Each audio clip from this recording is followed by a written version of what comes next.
Hola, este es el primer video explicativo para este año en el que empezaremos a trabajar con la primera unidad, que es la de carbohidratos. En esta primera parte lo que les voy a presentar es quizás la mayor densidad de información relacionada más que nada con la estructura y la función de los carbohidratos. Para comenzar, debemos decir que en los organismos vivos vamos a encontrar dos tipos de moléculas o compuestos. Las inorgánicas están formadas fundamentalmente por sales minerales y las orgánicas, llamadas habitualmente biomoléculas orgánicas, ya que son moléculas que se encuentran en organismos vivos. Hay distintos tipos de biomoléculas orgánicas, pero se las suele clasificar en 5 grandes categorías. Los carbohidratos, que empezaremos a trabajar hoy, las proteínas, los ácidos nucleicos, las vitaminas y los lípidos. La primera categoría que vamos a empezar a estudiar de las biomoléculas orgánicas son los carbohidratos. Y esto es así porque en general los carbohidratos son el primer tipo de biomolécula orgánica que aparece. ¿Qué quiero decir con esto?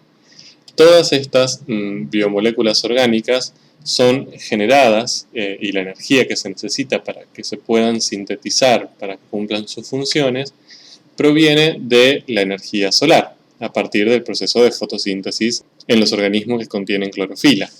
Y estos organismos aprovechan esta energía solar mediante diversos mecanismos bioquímicos para generar y sintetizar carbohidratos. Son la primera fuente tanto de energía como de masa biológica disponible.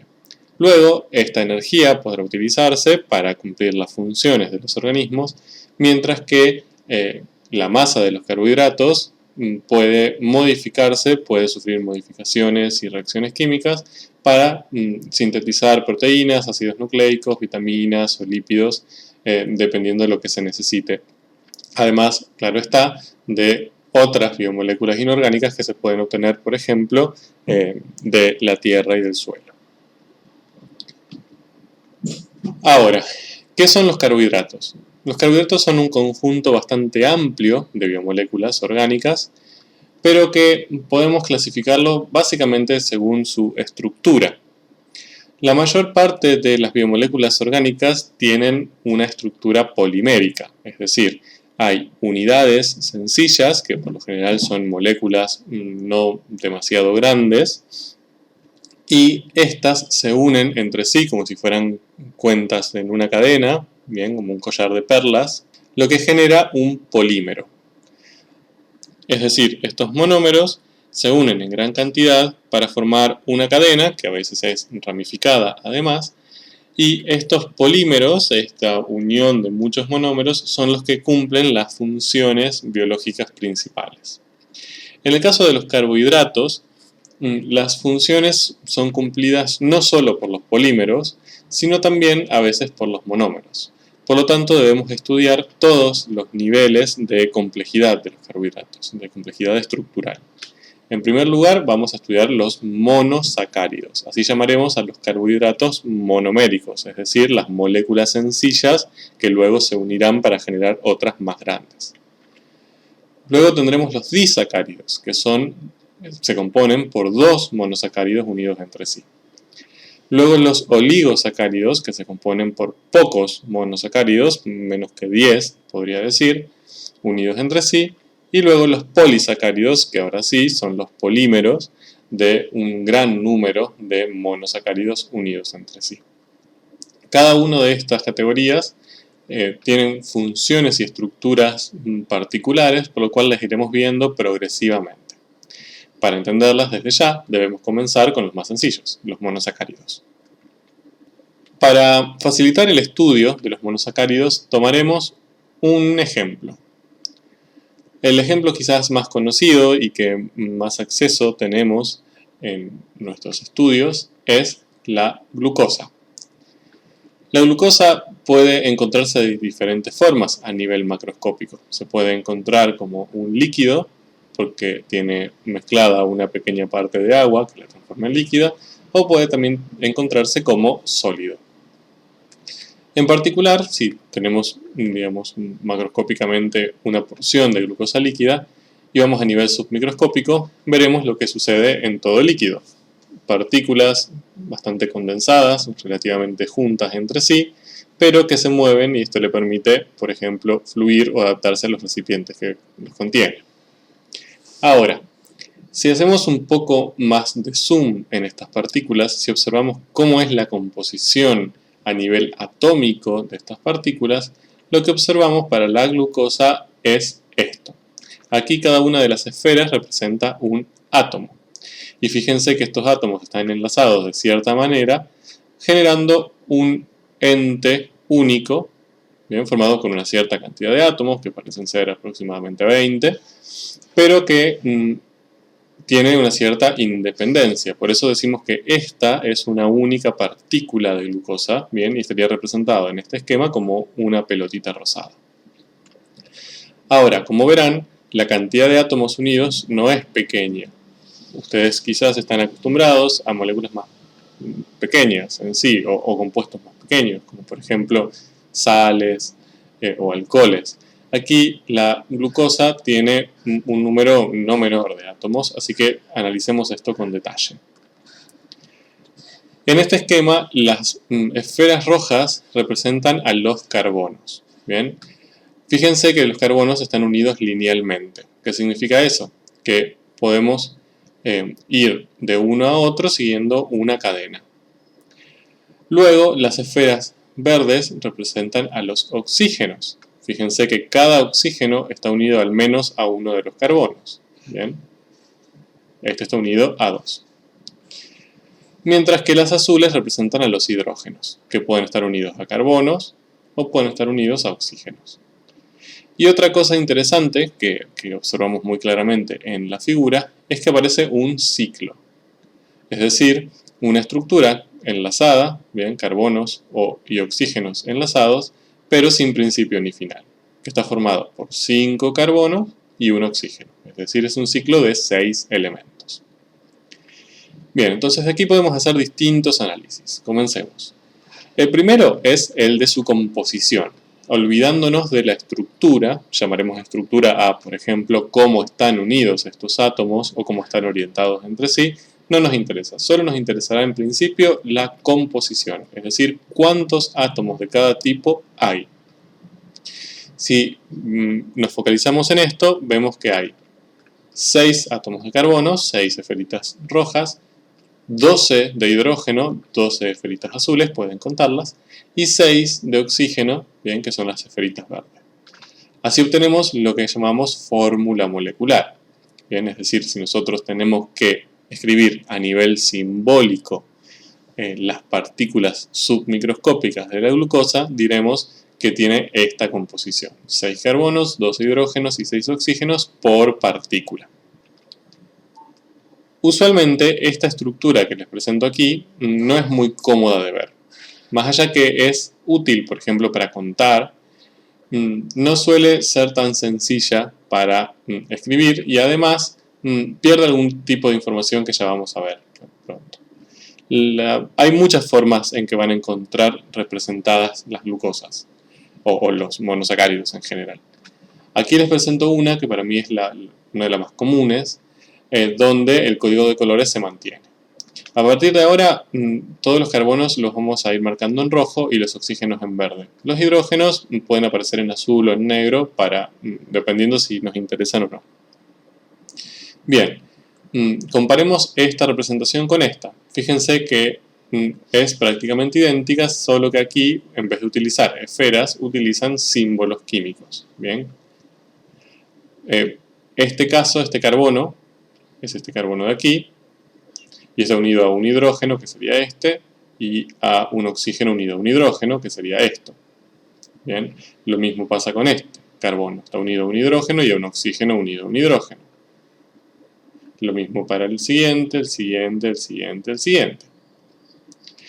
Cuando observamos esta figura de esta manera, lo que notamos ahora es que aparecen estos grupos funcionales que ya conocemos. Bien, cuando teníamos un oxígeno unido a un hidrógeno y eso estaba unido a un carbono, este grupo era un grupo alcohol. Y aparece numerosas veces. Aparece 1, 2, 3, 4, 5 veces. Es decir, podemos pensar a la glucosa como un polialcohol. Y aquí también vemos con mayor facilidad el ciclo de 6 elementos. Por otro lado, aquí aparece algo que en esta figura no se observa, que es la orientación relativa de esos alcoholes y de los hidrógenos unidos a un mismo carbono. Noten esto. Comparemos estos 3 carbonos de aquí. En este tenemos el grupo alcohol dibujado por debajo y el grupo hidrógeno dibujado por arriba. Aquí al revés. Y aquí vuelve a cambiar. ¿Eso significa algo? Sí, esto es una convención que lo que indica es hacia qué lado mira cada uno de estos grupos. Por ejemplo, si este grupo alcohol estuviera dibujado para abajo, lo que estaríamos diciendo es que los 3 alcoholes están orientados hacia el mismo lado y los 3 hidrógenos hacia el otro lado. Pero en la realidad eso no se observa. Este alcohol mira por un lado, el siguiente mira hacia el lado opuesto y el siguiente vuelve a mirar hacia el lado del primero. Aunque esto parezca una tontería o que no es muy importante, es fundamental para la vida. Y ahora vamos a ver por qué. Luego, les presento otras formas que van a encontrar en los libros de representar la glucosa. No me interesa para nada que representemos las distintas azúcares con estas formas. Simplemente se las presento para que las puedan comprender o analizar si les aparecen. La primera es una forma lineal. Aquí se representa el ciclo, se representan carbonos, los alcoholes, todo igual, solamente que el interés no es tanto mostrar el ciclo en forma hexagonal como es lo más cercano a lo que sucede en la realidad, sino simplemente que está unido a cada carbono. Entonces es más fácil presentarlos de esta manera, como si fuera una red. Aquí los carbonos no se presentan todos, como acá. Simplemente cada uno de estos puntos rojos representan un carbono. Entonces, noten lo siguiente. Acá tenemos este carbono, es este carbono de aquí, es el primero, que está unido a un hidrógeno y a un grupo alcohol. El siguiente a un hidrógeno y un grupo alcohol. El siguiente un hidrógeno y un grupo alcohol, pero aquí se invierte el orden para indicar lo mismo que habíamos hablado recién, que no miran para el mismo lado. El siguiente un hidrógeno y un grupo alcohol. Y el siguiente, que sería este carbono de aquí, está unido a un hidrógeno, está unido al oxígeno que cierra el ciclo y está unido a el siguiente carbono. Entonces, es la misma representación, mejor dicho, requiere representar lo mismo gráficamente, bien, pero utilizando otra estrategia. Otra de las que van a ver muy habitualmente es esta, que es muy parecida a la que vimos antes, solo que tiene algunas simplificaciones. Por ejemplo, que los carbonos del ciclo no se muestran, sino simplemente aparecen como puntos. Y que los hidrógenos en general tampoco se muestran. Fíjense que este carbono de aquí, que sería este de acá, solamente presenta el alcohol. Se considera, se supone que el hidrógeno está presente y mira hacia el lado opuesto del alcohol. Bien, eso es una convención. Lo mismo aquí, lo mismo aquí, lo mismo aquí. Y esta, que quizás es un poco la más compleja, es la más cercana a cómo se ordenan los átomos en la realidad. Si uno analiza estructuralmente la molécula de glucosa, no va a observar un hexágono perfecto, como aquí se muestra, sino una estructura como la que está dibujada aquí, y esta es la orientación preferida del resto de los grupos. No me voy a meter mucho con esto, pero sepan que cuando aparece esta estructura es lo mismo que pensarla como esta. Bien. Y por último, van a encontrar este otro tipo de estructuras, que esta sí es un poco más diferente y tiene algunas consecuencias analíticas. Fíjense que esta estructura, si la comparamos con esta, es muy parecida. Bien, los carbonos se presentan linealmente, los oxidrilos, los grupos oxidrilos son estos, bien, que son los grupos alcoholes. También se presentan hacia un lado o hacia el otro, bien, relacionado con si en esta estructura están hacia arriba o hacia abajo, eso se mantiene igual. La única diferencia es que no se presenta el ciclo. Bien, acá el ciclo aparece como este enlace que une a este oxígeno con este carbono, mientras que aquí, fíjense que ese carbono está libre, no está unido, no está ciclado a este carbono. Y es más, para este carbono de aquí, en esta posición tenemos un grupo alcohol, no solo un oxígeno. ¿Por qué sucede esto? Porque en realidad la ciclación de los monosacáridos, es decir, que puedan existir como ciclos, sucede porque presentan un grupo funcional que ustedes también conocen, que en este caso es este de aquí arriba, que es un grupo aldehído. Tiene un grupo carbonilo, un carbono unido con un doble enlace a un oxígeno y ese mismo carbono unido a un hidrógeno. Esto ya habrán visto que se llama aldehído. No me interesa entrar mucho en la química de los aldehídos, pero en sí lo que permite estos aldehídos es reaccionar, bien, con uno de los grupos alcoholes de la propia molécula. Es decir, hace una reacción de una parte de la molécula con otra parte de la misma molécula. Y esa parte es este alcohol de aquí. Entonces, cuando uno sitúa esta molécula en solución, la disuelve en agua, automáticamente este grupo y este grupo reaccionan y se unen, formando esta estructura. Bien, entonces esto lo que se presenta es más o menos para que sea más sencillo a la vista, por un lado, y para indicar cuál es la razón de la ciclación de la glucosa o de cualquier monosacárido. Esto sucede en cualquier monosacárido. Bien, ahora, esta estructura de aquí, que dijimos que en solución inmediatamente reacciona para generar el ciclo. ¿Existe en solución? Es decir, yo si me fijo en una solución de glucosa en agua, ¿voy a poder encontrar esta estructura en algún momento? La respuesta es sí. Coexisten. Es decir, si yo vuelvo a mi representación submicroscópica de un montón de partículas de glucosa, si escojo al azar una de estas partículas, en algunos casos las voy a encontrar de manera ciclada, como presentamos recién, pero en algunos casos voy a encontrarlo de manera abierta. Bien, es decir, ya no con este enlace formado, no con la reacción entre el aldehído y el alcohol, sino con esos dos grupos por separado. Se dice que estas dos formas de la glucosa están en equilibrio, porque siempre voy a poder encontrar parte de una y parte de la otra. Es decir, no va a haber una conversión completa de una en la otra. Ahora, eso no quiere decir que haya la misma cantidad, es decir, que tenga el 50% de una y el 50% de la otra. Puede haber un equilibrio donde una sea mayoritaria y la otra minoritaria. Y eso es lo que sucede.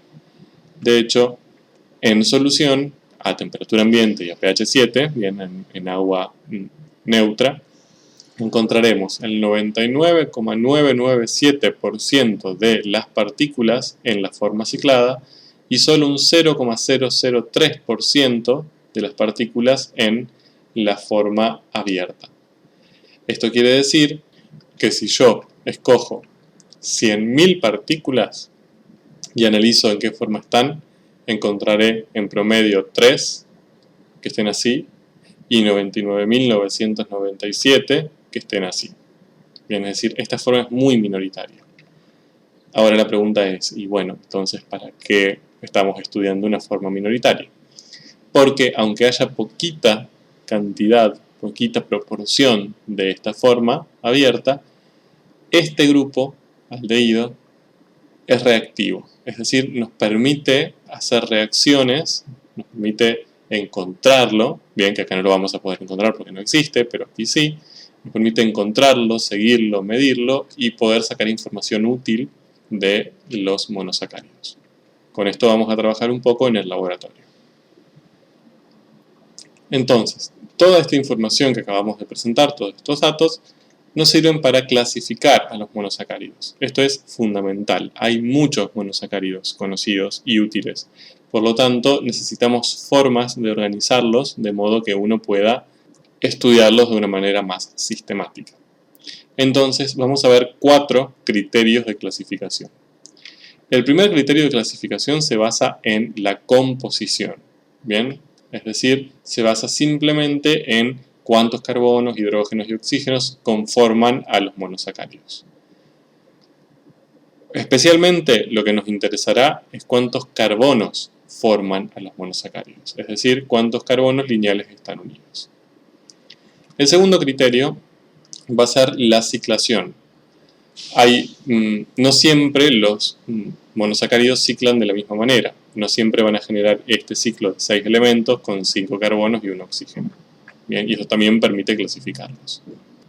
El tercer criterio será la presencia de este grupo reactivo.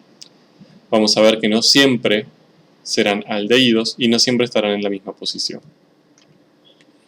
Y por último, el último criterio de clasificación será la posición relativa de los grupos alcoholes. Dijimos recién que nos interesaba si estos alcoholes apuntaban hacia el mismo lado o no, y que eso generaba consecuencias biológicas. Por lo tanto, esa posición relativa nos permitirá también clasificarlos.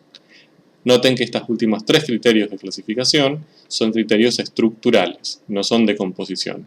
No nos interesa solamente cuántos carbonos forman al monosacárido, por ejemplo, sino cómo se unen, cómo se estructuran. Bien, comencemos. Comencemos con el criterio relacionado con la composición, es decir, cuántos carbonos existen en el monosacárido.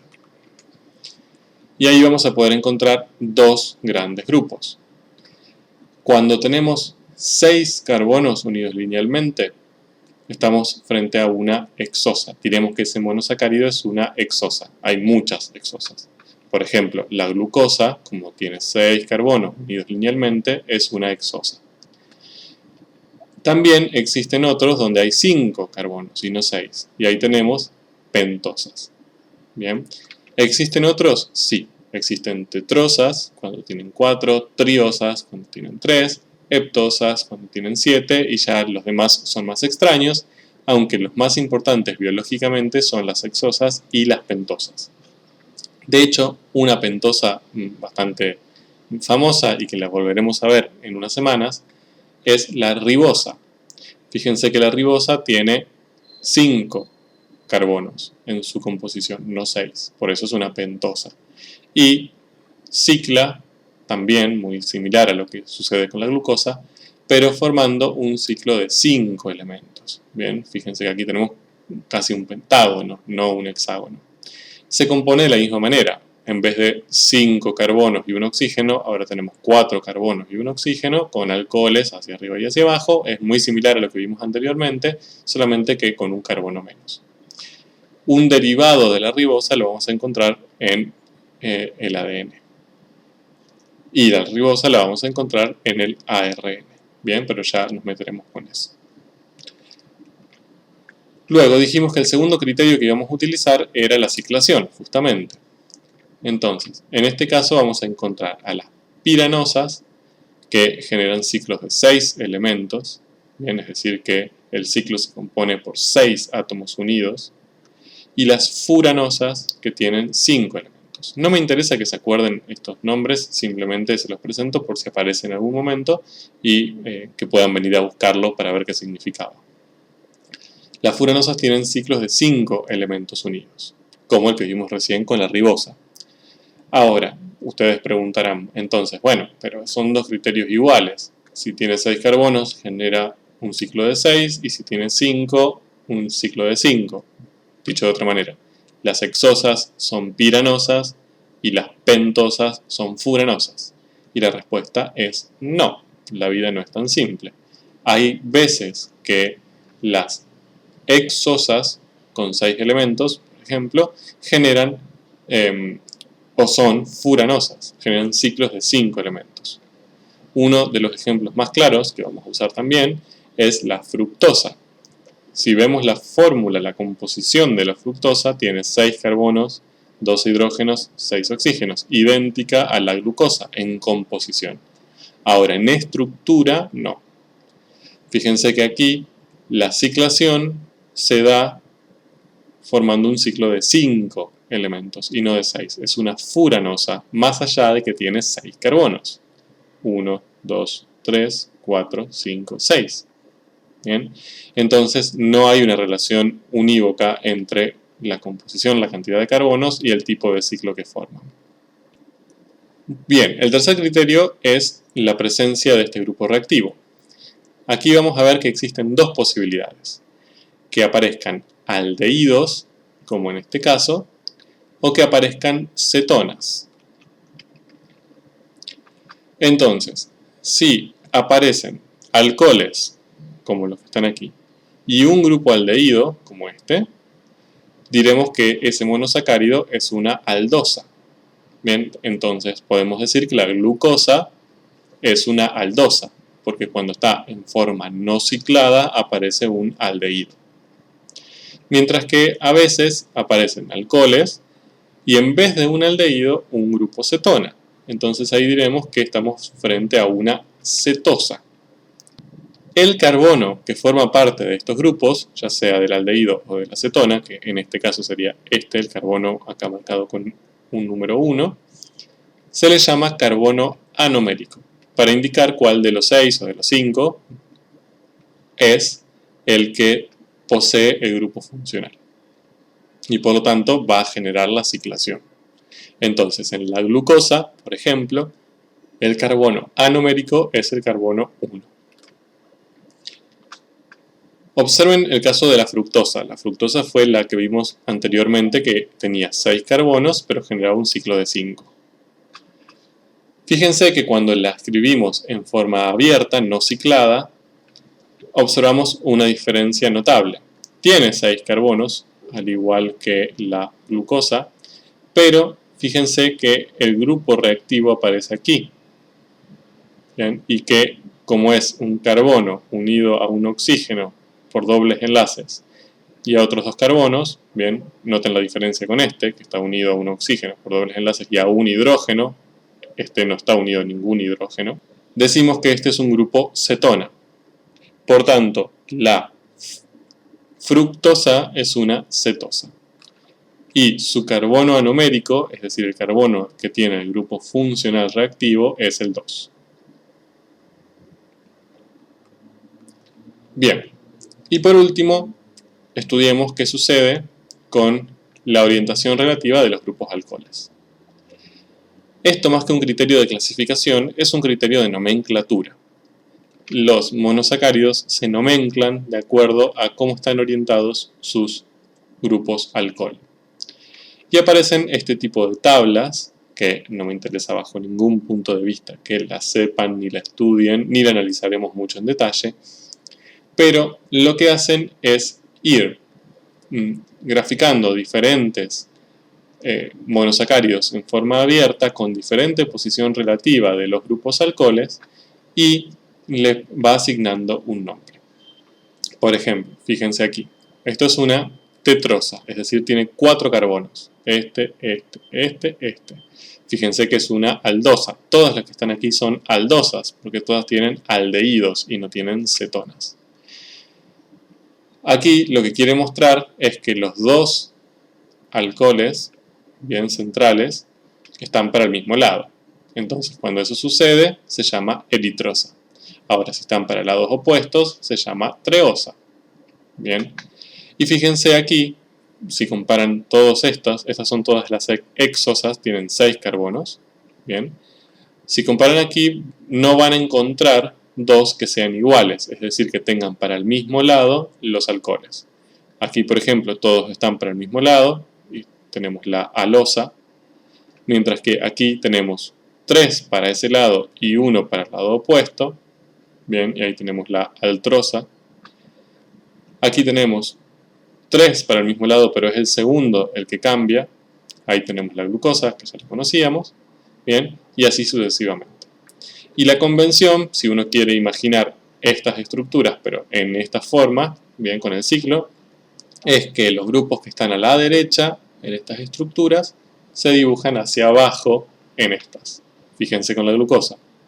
Los alcoholes están derecha, izquierda, derecha, derecha, entonces se dibujan abajo, arriba, abajo, y este cicla. Entonces el quinto desaparece.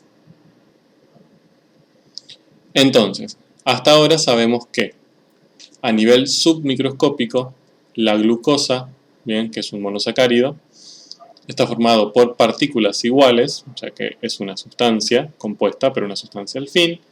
El 99,997 está en forma ciclada, mientras que el 0,003 está en forma abierta y aparece ahí un grupo aldehído porque es una aldosa. Y esto es lo que explica, o lo que nos debería permitir explicar, diversas propiedades macroscópicas de los monosacáridos, en este caso de la glucosa. Una de sus propiedades características es que son muy solubles en agua, es decir, ya sea que estoy trabajando con el líquido o con el sólido, al ponerlo en contacto con agua se solubilizarán. Esto sucede porque tiene un montón de grupos alcohol que pueden formar puentes de hidrógeno con el agua, entonces se puede interaccionar fuertemente con ella y disolverse. Por otro lado, aparecen como líquidos o sólidos. Esto es así porque estos puentes de hidrógeno que puede formar con el agua también lo puede formar con sí mismo. Es decir, una de estas partículas puede formar un puente de hidrógeno con otra partícula de glucosa y por eso observamos esta distribución. Bien, un montón de glucosas que están interaccionando entre sí. Esto hace que formen fases condensadas, como líquidos o sólidos, y no fases gaseosas. Por otro lado, la mayor parte de los monosacáridos presentan algún grado de dulzor. ¿Qué es el dulzor? Es simplemente la detección de estas moléculas por nuestra lengua. Bien, en nuestra lengua tenemos papilas gustativas, bien, donde hay ciertas células particulares que lo que tienen son receptores que unen algunas partículas y que si esa partícula se une en ese receptor, se envía una señal al cerebro que se interpreta como sabor dulce. Algunas de las partículas que se pueden unir a estos receptores son los monosacáridos. Bien. Particularmente la glucosa no es buena para generar dulzor, es decir, no se une fácilmente, no genera esta señal y si probamos, por ejemplo, una cucharada de glucosa le vamos a sentir muy leve sabor dulce. Pero en general los monosacáridos presentan algún grado de dulzor. Y por el otro lado se deshidratan fácilmente. Bien, en ciertas condiciones estos grupos alcohol pueden unirse con otros hidrógenos que estén presentes en el medio, ya sea de otra partícula o de sí misma, y se pierden como agua, bien, generando oxígeno, hidrógeno unido a otro hidrógeno, H2O, se separan y se forman como agua. Esto genera productos de deshidratación.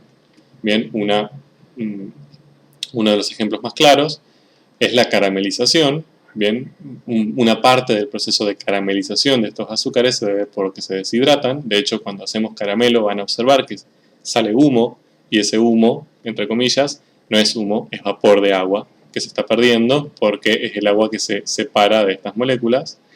Y también sucede cuando lo incorporamos, por ejemplo, ácido sulfúrico. El ácido sulfúrico es un gran deshidratante, elimina agua de donde puede. Entonces también podemos observar fácilmente cómo se pierde agua de estos azúcares. Y cuando sucede, lo que observamos es una coloración negra. Bien, los productos de deshidratación suelen ser marrones o negros. Bien. Hay algunos monosacáridos que son esenciales para la vida, es decir, que no se pueden o no son sencillos o económicos de sintetizar en los seres vivos. Por lo tanto, lo mejor es incorporarlos en la dieta. Son 8, de los cuales algunos estuvimos observando recién o están en la tabla anterior, como la glucosa, nuestro ejemplo claro, la galactosa o la manosa, y después otros que son modificados. Por ejemplo, poseen grupos con nitrógeno o pierden algunos oxidrilos. Bien, hay más variedad. Lo importante es que el único esencial al 100% es la glucosa. Bien, cualquiera de los demás puede formarse a partir de la glucosa. Pero estas vías de transformación, por ejemplo, para pasar de glucosa a silosa, es tan cara para el organismo, es decir, requiere tanta energía para transformar glucosa en silosa, que no se mantiene en el tiempo. Si uno solo se alimentase con glucosa, al fin y al cabo estaría perdiendo más energía de la que estaría generando, entonces por eso se considera que los demás son esenciales. Bien, entonces, terminamos de ver los monosacáridos. Son nuestros monómeros, son las piedras fundamentales que formarán todos los demás carbohidratos. Pasemos a la siguiente categoría, los disacáridos. Y para eso vamos a trabajar con quizás el carbohidrato o el azúcar más conocido por todos nosotros, que es la sacarosa o el azúcar de mesa. Es una sustancia sólida, por lo que si vamos a nivel submicroscópico, lo que veremos será algo de este estilo. Serán un montón de partículas de sacarosa que están muy juntas, bien, está en fase condensada y con un movimiento de vibración. Ahora, veamos qué forma parte de cada una de estas partículas, es decir, hagamos un zoom en estas partículas. Y lo que observamos es esta estructura, que ya, como verán, no es tan sencilla como la de la glucosa. Bien, aparecen muchísimos más carbonos, consideren que cada punto también representa un carbono, cada punto rojo, muchísimos más oxígenos, bien, entonces estudiemos con más detalle qué es lo que está sucediendo aquí. Si vemos con un poco más de cariño a esta estructura, lo que podemos ver es que hay un ciclo de 6 y un ciclo de 5. Es como si tuviéramos un azúcar, un monosacárido, y otro monosacárido. Bien, pero fíjense que están enlazados entre sí, es decir, no están cerca, están realmente enlazados. Hay un oxígeno que estaría unido a uno y al otro, ven, formando como un puente. Un disacárido se forma por la unión covalente de dos monosacáridos distintos. Bien, ahora, ¿cómo sucede esa unión? ¿Qué es lo que está sucediendo para que se unan? Para llegar a esa conclusión, analicemos la composición. Si contamos la cantidad de carbonos, hidrógenos y oxígenos de la sacarosa, por ejemplo, que va a ser nuestro caballito de batalla, lo que vamos a obtener es esto. Bien, vamos a contar 12 carbonos, 1, 2, 3, 4, 5, 6, 7, 8, 9, 10, 11, 12. Vamos a contar 22 hidrógenos, recuerden que aquí no están graficados, pero también existen.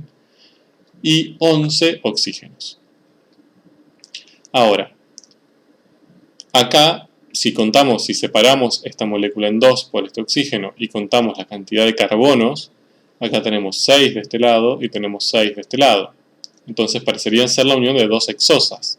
Bien, por ejemplo, la glucosa y la fructosa, por ejemplo. Nosotros sabemos que sus fórmulas eran estas, bien, las vimos anteriormente. Ahora, si sumamos estas dos fórmulas, es decir, si agarramos básicamente la composición de la glucosa, de la fructosa y la juntamos, lo que obtenemos son 12 carbonos, bien, que eso está de acuerdo con lo que vimos para la sacarosa, 24 hidrógenos, bien, pero acá hidrógenos hay solo 22, y 12 oxígenos, mientras que acá oxígenos hay 11. Bien, entonces fíjense que si yo sumo la composición de átomos de dos monosacáridos, no obtengo un disacárido. Hay diferencias. Pero si vemos con mayor detalle esas diferencias, vemos que se pierden dos hidrógenos y se pierde un oxígeno. Dicho de otra manera, se pierde un agua. Bien, es decir, si yo sumo la composición de dos monosacáridos, no obtengo la de un disacárido. Lo que obtengo es agua y un disacárido. Entonces, esto nos da el indicio de que esta unión que se genera aquí entre estos dos monosacáridos se da por deshidratación.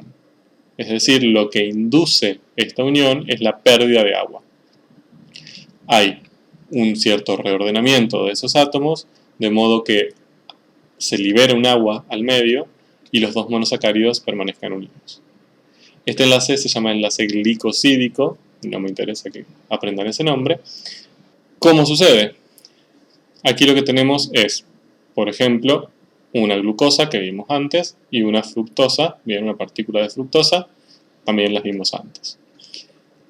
La ordenaré de esta manera porque es básicamente la más sencilla para ver lo que sucede.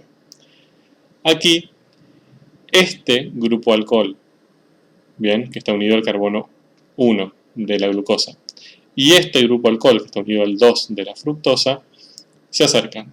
Para que se lo imaginen, esto sucede, digamos, en una solución acuosa. Por lo tanto, esta partícula está flotando y moviéndose, y esto también, y en algún momento se acercan lo suficiente y de esta forma, ¿bien? De una manera muy cómoda para que puedan reaccionar. Estos dos grupos alcoholes son los responsables de la reacción. Ahora, estos dos alcoholes que reaccionan, lo que hacen es, si consideramos en total la cantidad de átomos que participan, tenemos 2 oxígenos y 2 hidrógenos.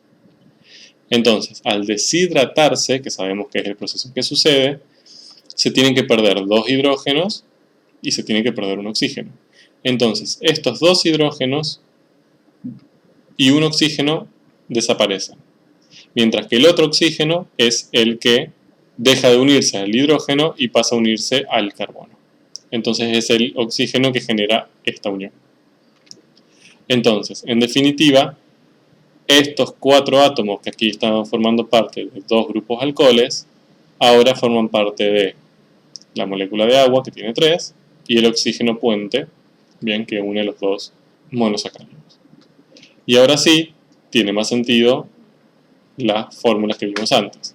La fórmula de un monosacárido y de otro va a ser igual o va a ser equivalente a la del disacárido más la del agua que se perdió. Así podemos encontrar distintos disacáridos. Lógicamente, si hay muchísimos monosacáridos, vamos a poder encontrar muchísimos más disacáridos combinándolos entre sí. Pero les voy a presentar los más famosos o los más útiles a nivel biológico. Uno de ellos es la maltosa. La maltosa está formada por la unión de 2 glucosas. Fíjense que aquí se une el carbono 1 de una glucosa con el 4 de la otra. Es decir, el carbono anomérico de una glucosa con otro carbono que no es el anomérico de la segunda glucosa. El carbono anomérico sería el 1, bien, que está aquí y está libre. Por otro lado, 2 glucosas también se pueden unir formando la celobiosa. Si comparan, está unido el carbono 1 con el carbono 4, lo mismo que sucedía aquí. Bien, y son 2 glucosas. Queda el carbono numérico libre acá. Pero entonces, ¿qué sucede? O sea, ¿qué diferencia hay entre la maltosa y la celobiosa? Es la orientación en la que se unen. Fíjense que aquí el oxígeno está como para abajo, bien, mientras que aquí el oxígeno está como para arriba. Aunque esto parezca un detalle menor, es biológicamente fundamental.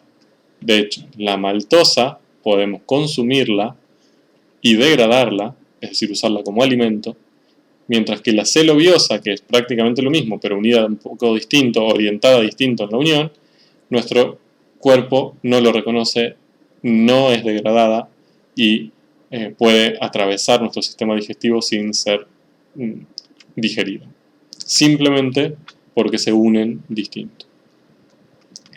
Y para sumar un poco más de sorpresa, fíjense la lactosa. La lactosa, que es el azúcar de la leche, que está presente más que nada en el suelo de la leche, está formada por una glucosa, que es esta, y una galactosa, es decir, acá cambia el monómero. Ya no tenemos glucosa, tenemos otro monómero que se llama galactosa. Y está unida de la misma forma que la celobiosa, bien, con esta orientación hacia arriba. Fíjense que es muy parecido, de hecho lo único que cambia entre la celobiosa y la lactosa es este grupo, que en la celobiosa, como esto es una glucosa, aparece hacia abajo, mientras que en la lactosa aparece hacia arriba.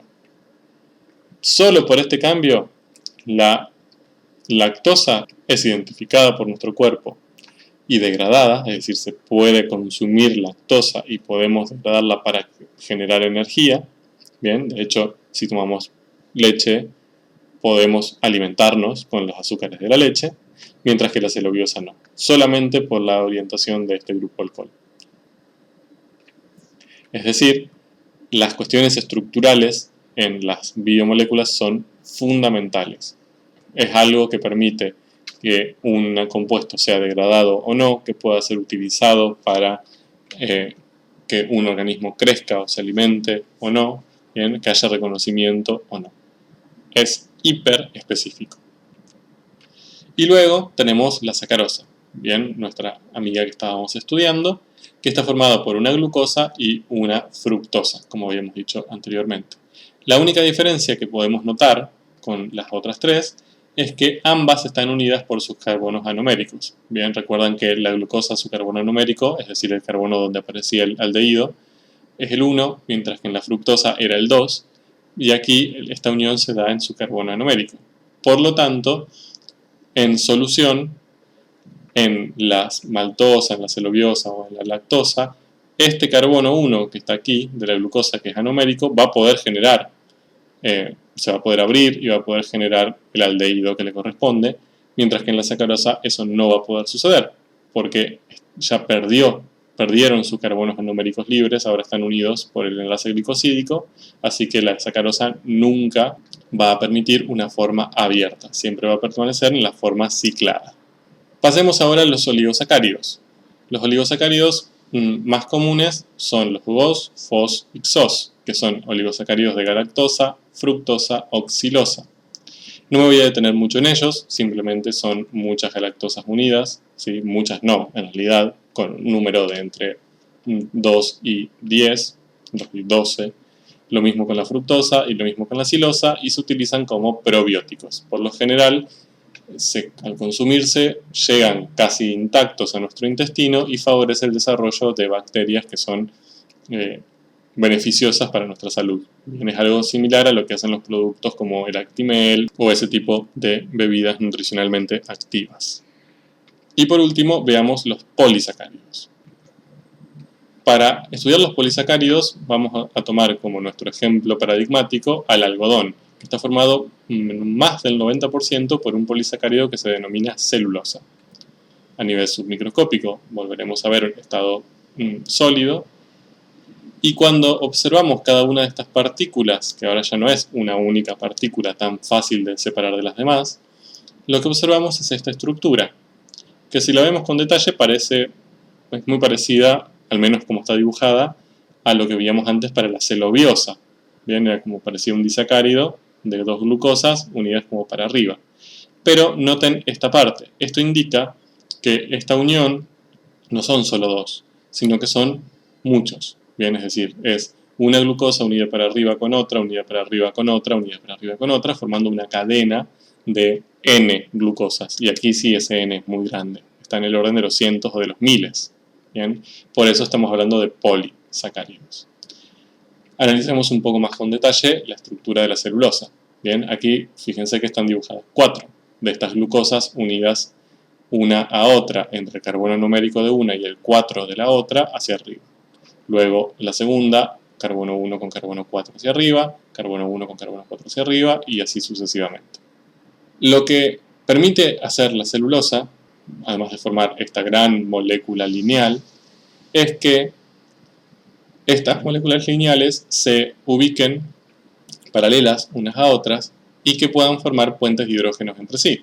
Bien, obviamente este alcohol de aquí puede formar puentes de hidrógenos con este de aquí, y esto hace que interaccionen distintas moléculas lineales de celulosa generando fibras muy largas y muy resistentes, porque están muy íntimamente unidas entre sí. De hecho, en la realidad, esto que le acabo de explicar es una simplificación. La realidad es mucho más compleja y se ve así. Viene un montón de glucosas unidas entre sí, formando puentes de hidrógenos con sí mismas y con otras fibras. Bien, aquí las fibras estarían en este sentido. Ahora, ¿cómo observamos o qué consecuencias tiene esto a nivel macroscópico? Que cuando vemos, por ejemplo, esto es una observación del algodón con un microscopio, lo que vemos es que se forman pequeños hilitos. Bien, estos hilitos de celulosa son simplemente estas cadenas de celulosa, una paralela a la otra, interaccionando entre sí, formando estas estructuras. Esto le da fuerza, estabilidad y rigidez. De hecho, la pared celular de las células vegetales, bien, es decir, todo lo que está por fuera de las células vegetales, que sabemos que es duro, está formado por celulosa. el papel, todos los tejidos vegetales están formados por celulosa, más que nada. Gran parte de la madera es celulosa.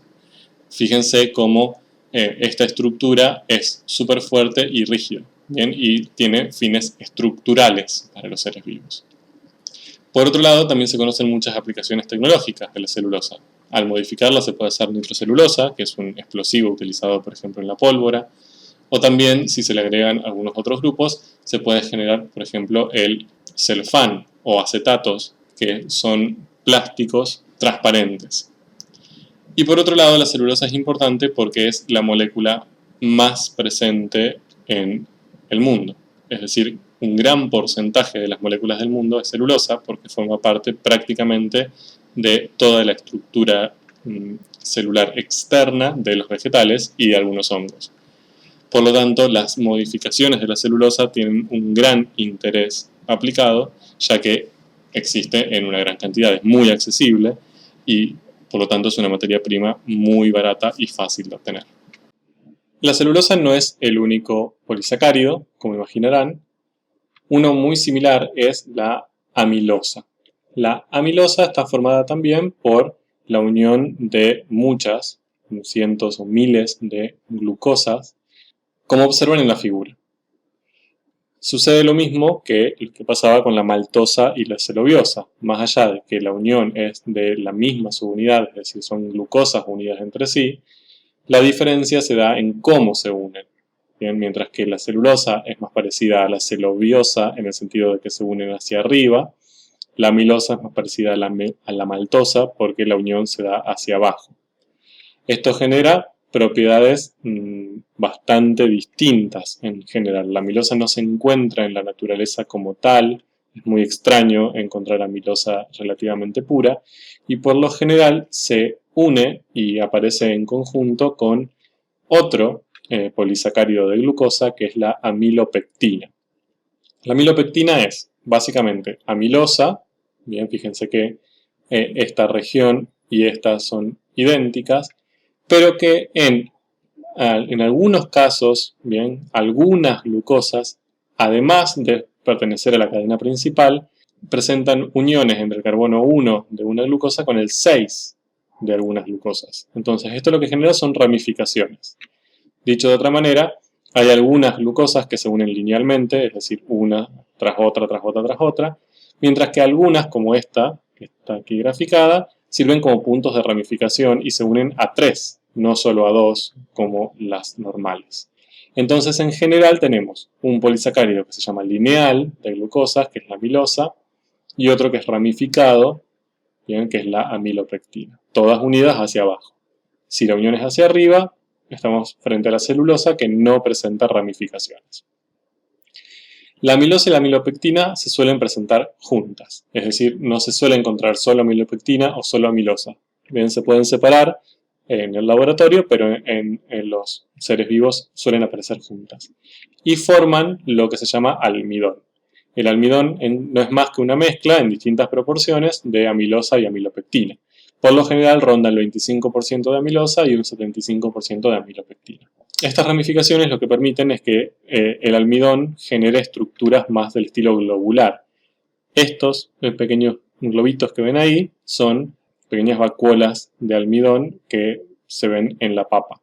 Bien, estas son las paredes celulares de las células de papa, bien, que están formadas de hecho por celulosa, mientras que estos pequeños globitos es donde se almacena la amilosa y la amilopectina. Y esto sucede más que nada en la mayoría de los granos. Bien, por ejemplo, el maíz tiene numerosos gránulos de almidón y es lo que básicamente aislamos para tener la fécula de maíz, lo que habitualmente llamamos maicena, y que se utiliza más que nada para cocinar. De hecho, es digerible y se utiliza como reserva en plantas. Bien, es decir, nosotros podemos digerir almidón. Tanto nuestra saliva como nuestros jugos digestivos pueden romper estas estructuras, liberar la glucosa, y cuando esta glucosa se libera puede ser utilizada por el cuerpo para obtener energía. No así la celulosa. Bien, y eso también es sorprendente, que simplemente por cómo se unen las glucosas entre sí, tenemos una posibilidad concreta de digerir amilosa y poder alimentarnos de ella, y no de la celulosa. Por eso, por lo general, todo lo que sea fibra vegetal, bien, todo lo que sea paredes vegetales, no lo podemos digerir y atraviesa nuestro sistema digestivo sin sufrir modificaciones. Existen algunos animales que tienen una maquinaria específica para degradar celulosa, por ejemplo los rumiantes, como las vacas o las termitas, que lo que hacen es pueden degradar y separar la glucosa de la celulosa y así alimentarse. Bien, pero no los seres humanos. Es por eso también que el consumo de vegetales, bien, que tienen celulosa en sus paredes, pueden servir para la alimentación de algunos mamíferos como las vacas, y que gran parte, o al menos una parte de la energía que obtienen proviene básicamente de la degradación de las paredes celulares de las plantas, y no tienen que depender solamente de su reserva, en el caso del almidón. Es por eso que, para ejemplificar la capacidad nutricional que tiene, o alimenticia, que tiene un alimento, es distinta si comparamos la papa con la lechuga, por ejemplo. La papa tiene mucha reserva de almidón, por lo tanto, los seres humanos podemos digerir gran parte de lo que consumimos y obtener energía de ahí. Por lo tanto, es mucho más calórica que la lechuga, que en sí no tiene prácticamente reservas de almidón, y el único polisacárido, o el polisacárido que aparece en mayor proporción, es la celulosa, y por lo tanto, al no poder digerirla, no nos insume energía para nuestra vida. Los animales no reservamos la glucosa en forma de almidón, bien, sino que la reservamos en forma de glucógeno. Fíjense que aquí están los 3 polisacáridos más comunes formados por glucosa. La celulosa, que dijimos que era lineal, bien, y que formaba hebras. El almidón, que estaba formado por la amilosa, que era lineal, y la amilopectina, que tenía un centro lineal y después se ramificaba. Mientras que los animales reservamos la glucosa en glucógeno. El glucógeno es muy similar a la amilopectina. Hay una cadena lineal con ramificaciones. Bien, pero a diferencia del almidón, no existe, no hay una mezcla con una cadena lineal, es decir, no habría un análogo a la amilosa. Simplemente hay un análogo a la amilopectina, que es el propio glucógeno.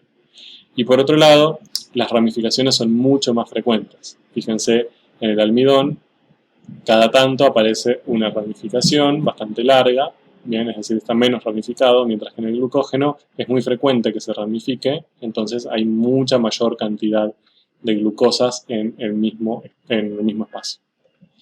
El glucógeno es muy digerible, es mucho más rápidamente digerible que la amilopectina, incluso, es decir, a nuestro cuerpo le lleva mucho menos tiempo consumir todo este glucógeno y transformarlo en glucosa que la misma cantidad de almidón en general, y se encuentra más que nada en el hígado y en el músculo. Representa el 10% del peso del hígado aproximadamente y un 1% del peso de los músculos, y más que nada esto es así porque se utiliza como una reserva ante el ejercicio o ante la huida. Bien, es algo que se ha mantenido evolutivamente como animales que somos para situaciones de huida rápida, para tener energía suficiente para correr, en nuestro caso, o nadar muy rápidamente, o al menos por un tiempo muy corto. Bien, entonces ya con esto vimos al menos las generalidades estructurales y funcionales de los diferentes tipos de carbohidratos. Como vimos, los monosacáridos, hay una gran variedad, con muchas cuestiones estructurales que permiten su clasificación y su nomenclatura. Los disacáridos se usan habitualmente con cuestiones nutricionales. Consumimos muchos disacáridos como lactosa o sacarosa en nuestra dieta habitual. Los oligosacáridos, más que nada, tienen propiedades nutricionales especiales y se están desarrollando actualmente tecnológicamente, mientras que los polisacáridos, más que nada, funcionan para cuestiones de sostén, como la celulosa, o de reserva alimenticia, como el almidón en los vegetales y el glucógeno en los animales. Ahora, hay carbohidratos en todos lados. Los que acabo de presentarles son los carbohidratos básicos, es decir, las estructuras más sencillas y básicas. Pero hay modificaciones de estos carbohidratos que se presentan en un montón de sitios. Por ejemplo, para contarles algunos ejemplos, en el ADN o en los ácidos nucleicos en general, ya lo vamos a ver con más detalle, aparece la desoxirribosa, de ahí viene el nombre desoxirribonucleico del ADN, o la ribosa en el ácido ribonucleico o ARN, que es básicamente un azúcar, es una pentosa, ¿sí? Pero que genera un ciclo de 6, como verán, y se llama desoxirribosa porque pierde un grupo alcohol. Acá debería haber un grupo alcohol, en la ribosa hay un grupo alcohol, pero que en la desoxirribosa se pierde. Entonces genera esta estructura, que es un carbohidrato modificado que forma parte de los ácidos nucleicos. También en el caso de los insectos, bien, y los crustáceos, en sus caparazones, más que nada en los más rígidos, lo que presentan es quitina, que está formada más que nada por este azúcar modificado, este carbohidrato modificado, que es la glucosamina, que es una glucosa normal, solo que en vez de tener un alcohol, aquí tiene este grupo, que es un grupo con nitrógeno, que se llama amina, de ahí viene glucosamina, que cambia completamente sus propiedades y lo vuelve sólido y hiperresistente. Por otro lado, en cuestiones más médicas, en la superficie de los glóbulos rojos de la sangre, lo que vemos también son oligosacáridos, en realidad, porque no son muchos, son entre 3, 4, 6 monosacáridos unidos, que se unen a ciertas proteínas, no importa mucho eso, pero básicamente lo importante es que son oligosacáridos que miran hacia afuera en los glóbulos rojos, que están formados por algunos monosacáridos conocidos como la galactosa, que lo estuvimos viendo, la fucosa, que no la vimos pero también es sencilla, y otros que son un poco más diferentes y están modificados como la N-acetilgalactosamina o la glucosamina. Lo importante es que estas combinaciones de los monosacáridos, formando estos pequeños oligosacáridos, es lo que determinan si un glóbulo rojo le va a otorgar a la sangre un grupo A, B o O. Si tenemos esta unión entre monosacáridos, es decir, fucosa unida con galactosa, unida con N-acetilglucosamina y a su vez con acetilgalactosamina, esto es característico de las personas que tienen grupo sanguíneo A. Es decir, todos sus glóbulos rojos presentan hacia afuera esta combinación de monosacáridos. Quienes tienen B tienen esta, que es distinta. Bien, fíjense que acá tenemos galactosa y no acetilgalactosamina. Mientras que quienes tienen solo esta, es decir, que a la galactosa central no se le une nada, tienen un grupo sanguíneo O. Y de hecho hay personas que presentan esta y esta, bien, ambas al mismo tiempo, y son grupo AB. Entonces, básicamente son los carbohidratos los que generan los grupos sanguíneos. Y también, para cuestiones más actuales, se ha determinado que ciertas células tumorales, como esta que se ve acá con un microscopio electrónico de barrido, tienen en su superficie, igual que los glóbulos rojos, algunos oligosacáridos, ¿bien?, que salen hacia afuera, ¿bien?, que sirven como señal. Uno de ellos es este, el que se llama habitualmente globo H, bien, que se une a una proteína, que esto está unido directamente a la célula, pero que tiene esta serie de monosacáridos, no me interesa que sepan cuáles, pero es una serie muy específica, que siempre es la misma, de monosacáridos unidos de una manera específica también. ¿Por qué esto es importante? Porque como solamente sucede en células tumorales, se puede utilizar, por ejemplo, para vacunas. Si uno en una vacuna inyecta, corta aquí este oligosacárido e inyecta en la sangre esta partecita, nuestro sistema inmune reconoce a esto como algo extraño, porque es algo que habitualmente no existe en nuestra sangre, y lo ataca, genera anticuerpos para atacarlos y destruirlos. Como esos anticuerpos siempre van a reconocer esta secuencia, también van a reconocer las células tumorales, porque las células tumorales lo tendrán en su superficie y por tanto podrán atacar y matar a las células tumorales. Entonces se plantea como una posible vacuna contra células tumorales desarrolladas en el cuerpo de cada persona. Bien, entonces como resumen, aquí están los conceptos clave que vimos en este video. Están numerados del 1 al 9 y como verán, vuelvo para atrás. Aquí tendrán en algunas diapositivas el código de qué concepto clave estamos trabajando en cada diapositiva, para que si lo quieren volver a ver en algún momento o para estudiar, tengan en claro qué concepto clave estamos trabajando. La idea de los conceptos clave es que son afirmaciones que ustedes deberían poder explicar. Bien, es decir, que si alguien les pregunta ¿por qué los carbohidratos son un tipo de biomolécula orgánica y el primero formado a partir de la energía solar? Ustedes deberían poder explicarles o responderles esa pregunta. Bien, ese es el objetivo de aprendizaje de este video. Bien, entonces el primer concepto es el que acabo de leer. El segundo es que los carbohidratos más simples son los monosacáridos, bien, cuyas partículas se componen de una única molécula. Estos presentan grupos alcohol y un aldehído o una acetona, y que esto les brindan propiedades macroscópicas habituales, bien, como vimos, por ejemplo, solubilidad en agua, dulzor, etc. Y que estos monosacáridos se clasifican siguiendo su composición, por ejemplo, el número de carbonos, su estructura, por ejemplo, si presenta un aldehído o una acetona, el tipo de ciclo que forman o la orientación de sus grupos de alcohol. Los disacáridos se forman mediante la unión y deshidratación de dos monosacáridos, que la composición y la estructura de estos disacáridos condicionan sus propiedades macroscópicas, por ejemplo también sabor, solubilidad en agua, etc. Que los polisacáridos se forman mediante la unión y deshidratación de numerosos monosacáridos, es decir, acá estamos hablando de más de cientos o miles, y se llaman genéricamente polímeros, y que su estructura, más que nada su ramificación y sus interacciones por puentes de hidrógeno son los que condicionan las propiedades macroscópicas de los polisacáridos. Bien, vimos el ejemplo de la celulosa o del almidón. Y por último, que los carbohidratos, en general, ya sean mono, oligo, di o polisacáridos, presentan numerosas aplicaciones en la vida cotidiana y en la tecnología.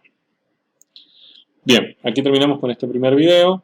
Es introductorio al tema, los siguientes serán claramente más cortos, pero lo interesante es que tengan una mirada amplia y general de los azúcares y los carbohidratos. A medida que vayamos avanzando estas semanas, iremos poniendo a prueba, experimentando o explicando muchas de las cosas que dijimos en este video a partir de experimentos y experiencias sencillas.